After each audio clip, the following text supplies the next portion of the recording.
Acceleration, a trait Nicconi possessed in spades. Throw good looks and pedigree into the mix and you have a serious stallion prospect. Nicconi retires to Widden Stud in 2010 and everyone at the farm is excited to have a racehorse of his calibre. Yeah, great racehorse, terrific speed. He showed it from an early age. His win as a 2-year-old at Sandown was most impressive first time out.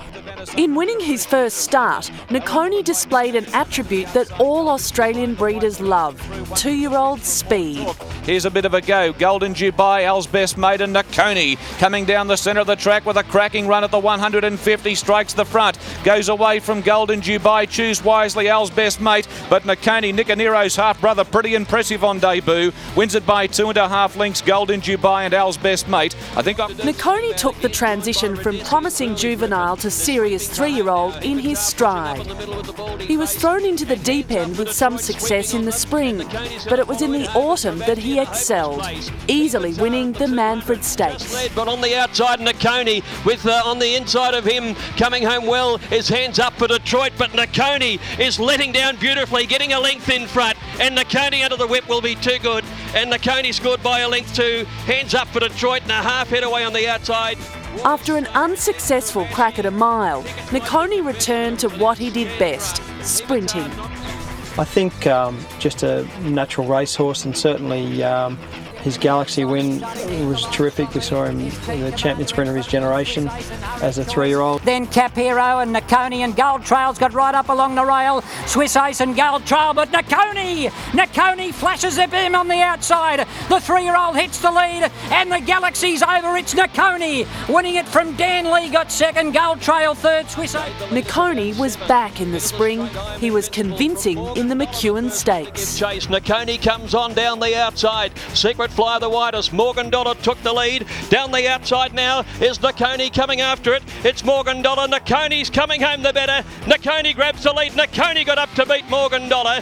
Secret Flyer might get the third. Here the Angel. But once again, it was the autumn where Nicconi really shone. Who'd forget his lightning win, one of the best wins you'll ever see on a racecourse. Wanted has raced up at the 200. Here's Star Spangled Banner coming at him. Headway Nicconi coming home. Wanted the leader with about 50 to go. Nicconi flashing home. Nicconi grabbing Wanted, and Nicconi got up to win. Beat Wanted in the last stride. David Hayes was quoted as saying that he's the fastest horse he's ever trained.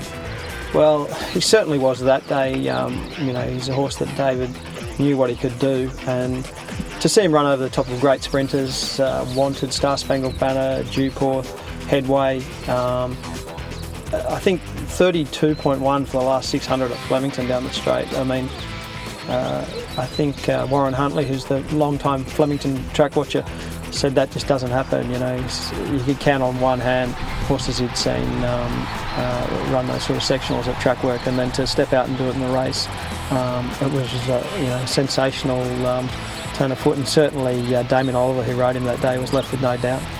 Nicconi's trainer, David Hayes, thought so highly of his charge that he was placed on a plane in an attempt to emulate other Lightning winners, Schwarzier, Takeover Target, Miss Andretti and Scenic Blast at Royal Ascot. We'd achieved everything we had to do in Australia, and we knew he was going to stud, so had a shot over there. Things probably didn't go his way, but he's certainly a horse that David wanted to go with. He thought he was a horse that was good enough to win at Ascot.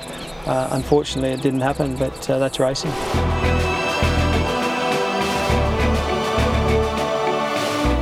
It's not just Nicconi's deeds on the racetrack that make him appealing as a sire prospect. He hails from the preeminent sire line in Australia, Danzig. A line that Widden has tasted success with through Anabar, Belong to Me and Stratum. Danzig's been such a great influence and such a great sire in Australia. Obviously, it's everything we want. They're really good-looking speed horses. We know the sire line works so well. and he's out of a great mare, a real blue hen, Nicola Lass. Of course, she's the dam of the 5-time Group 1 winner, Nicconi. Road to Rock with Thesio having a fight on his hands. Nash pulled the whip. Thesio Road to Rock 2 lengths in front of Zagreb. Then Nicconi coming home. Thesio finds, hits the front at the 100 metres. Drew a length. Zagreb is coming with Nicconi. They're closing on Thesio. They hit it. Thesio last, I think, to beat Nicconi and Zagreb. Photo finishes. Stakes winners Recuperate and Holly Go Lightly. So she's really emerged as a blue hen, and she's still producing. She's got a lovely foal at foot by More Than Ready filly, and she's going to really make her name. What about the Foss factor, the family of General Nadim, Horlicks, Brew and Military Plume? It's a great Australasian family. It's certainly a family that's been so successful here, and we've enjoyed association and success with that family. Of course, General Nadim was a great sire, and like Nicconi, won a Lightning, a brilliant sprinter. I guess they've got a bit in common in that regard, being from the same family, and both very good, very fast racehorses. His second dam by Bletchingley certainly works, and there's a great association with Widden and Bletchingley, and I think the way his pedigree sits, he's a horse that really suits so many mares. Nicconi is yet another horse with an aptitude for sprinting to retire to Widden, and it has generally been sprinters like Vane, General Nadim and another Galaxy winner, Bletchingley, that have given Widden the most over the years. I don't think they'll be just sprinters. Certainly he himself was best over the short course, but there's plenty of depth to that pedigree, as you say, and I couldn't imagine why he wouldn't get not only very good sprinters but also horses that can run a mile plus, and we saw that with Nicconi and Horlicks, and so there's certainly plenty of substance to the pedigree, and lots of depth to it as well. Has he been popular? He's been incredibly popular, Joe. We closed his book, before we even started covering, before he, arrived at the farm, and 150 mares is a lot for a young horse, but he's got some lovely mares. Stuart Ramsey's standing his best mare, Shadowline, the Dam of Headway. You look through the Yarraman and